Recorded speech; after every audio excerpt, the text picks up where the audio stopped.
Thank you for joining me for Genesis chapter 5. This is the book of the generations of Adam. In that day, God created man. He made him in God's likeness. He created them male and female and blessed them. On the day they were created, he named them Adam. Adam lived 130 years and became the father of a son in his own likeness, after his image, and named him Seth. The days of Adam after he became the father of Seth were 800 years, and he became the father of other sons and daughters. All the days that Adam lived were 930 years. Then he died. Seth lived 105 years, and he became the father of Enosh. Seth lived, after he became the father of Enosh, 807 years, and became the father of other sons and daughters. All the days of Seth were 912 years, and then he died. Enosh lived 90 years and became the father of Kenan. Enosh lived, after he became the father of Kenan, 815 years and became the father of other sons and daughters. All the days of Enosh were 905 years, and then he died. Kenan lived 70 years, and he became the father of Mahalalel. Kenan lived, after he became the father of Mahalalel, 840 years and became the father of other sons and daughters. And all of the days of Kenan were 910 years, and then he died. Mahalalel lived 65 years, and then he became the father of Jared. Mahalalel lived, after he became the father of Jared, 830 years, and became the father of other sons and daughters. All the days of Mahalalel were 895 years, and then he died. Jared lived 162 years, and then became the father of Enoch. Jared lived, after he became the father of Enoch, 800 years, and became the father of other sons and daughters. All the days of Jared were 962 years, and then he died. Enoch lived 65 years. Then he became the father of Methuselah. After Methuselah's birth, Enoch walked with God for 300 years and became the father of more sons and daughters. All the days of Enoch were 365 years. Enoch walked with God, and he was not found, for God took him. Methuselah lived 187 years, then became the father of Lamech. Methuselah lived, after he became the father of Lamech, 782 years and became the father of other sons and daughters. All the days of Methuselah were 969 years, and then he died. Lamech lived 182 years, then became the father of a son. He named him Noah, saying, "This one will comfort us in our work and in the toil of our hands, caused by the ground which Yahweh has cursed." Lamech lived, after he became the father of Noah, 595 years and became the father of other sons and daughters. All the days of Lamech were 777 years, and then he died. Noah was 500 years old, and then Noah became the father of Shem, Ham, and Japheth. It's an interesting chapter. It's a chronology of fathers and sons and how long between them all. It leaves out a lot of detail. We don't know, for example, if the sons that are mentioned are the first sons. We know that in the very first example, Adam, it said, lived 130 years and had had Seth. We know that Seth was the third son, at least. So it's not giving all the detailed information. And then, of course, each one of these examples says that they had sons and daughters. So that's how come we know that Adam and Eve had a lot of children other than the ones that were named. One of the most startling things about this chapter is the long ages that everyone has. You've got people like Jared living 962 years, Methuselah 969 years, Noah 930 years. You think, wow, I can hardly imagine living that long.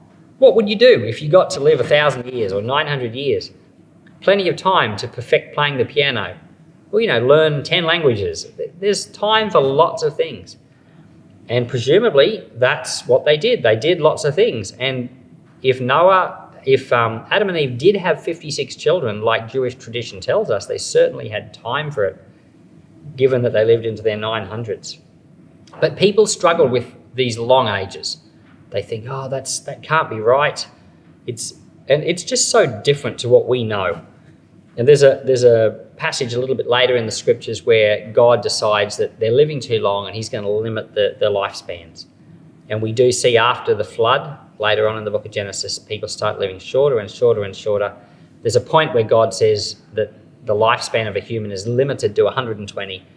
And that pretty much is it. Every now and then you meet a human that'll live into 116 or something like that. But pretty much 120 is the limit, and that's a biblical description of our upper age.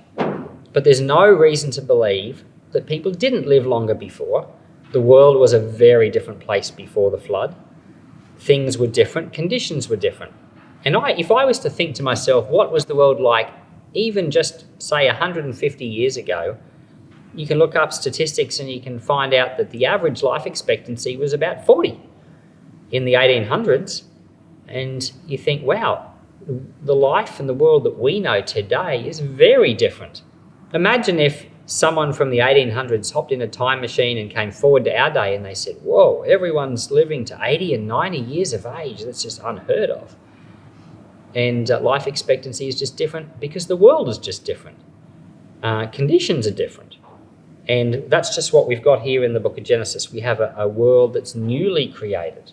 It's a lot better conditioned world than what the world we're living in now is. People talk about climate change. The world is certainly not as good now as it was when it was first created.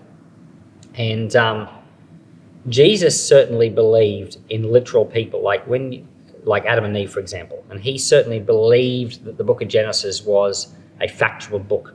When you read the gospel accounts, Jesus talks about Adam and Eve and things they did as actual historical events. And so it's hard to write them off as metaphors or these ages as just made-up numbers. They're not.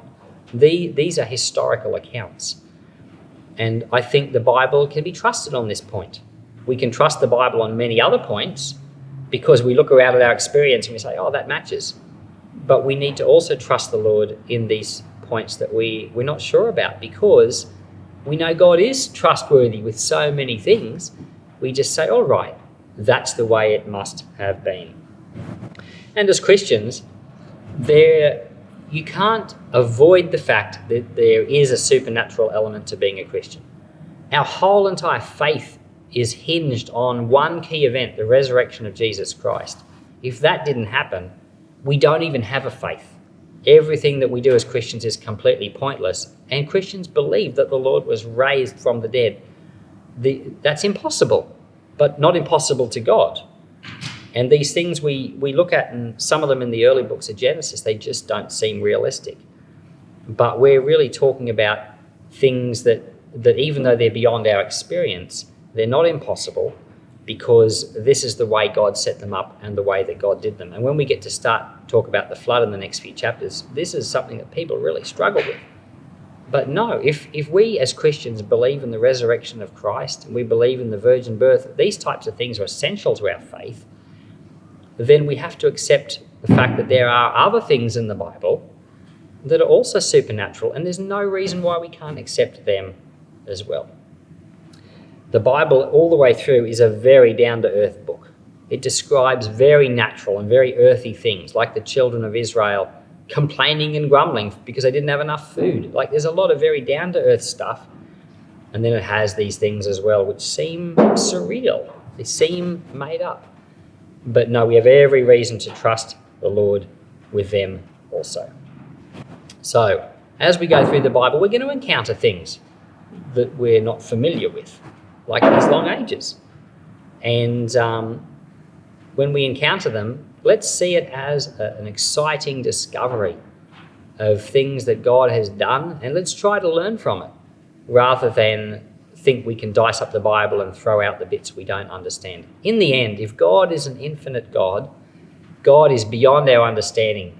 Certainly, there's always going to be things we don't understand, and that is part of the journey, part of the excitement of following him. So, Lord, I thank you that even in the Bible, in parts that are just chronologies, like Genesis chapter 5, even in parts that don't seem to have any interesting stories to tell, Lord, you're in these chapters too. And I ask that the Bible would speak to each and every heart. And today I would pray that you'd help us when we come across parts of the scriptures that are harder to accept because they don't match our lived experience. Like, for example, these long ages here in Genesis chapter 5. So I ask you to speak to every heart, soften our hearts, and bring us to the place where we really know the Lord more and more. Amen.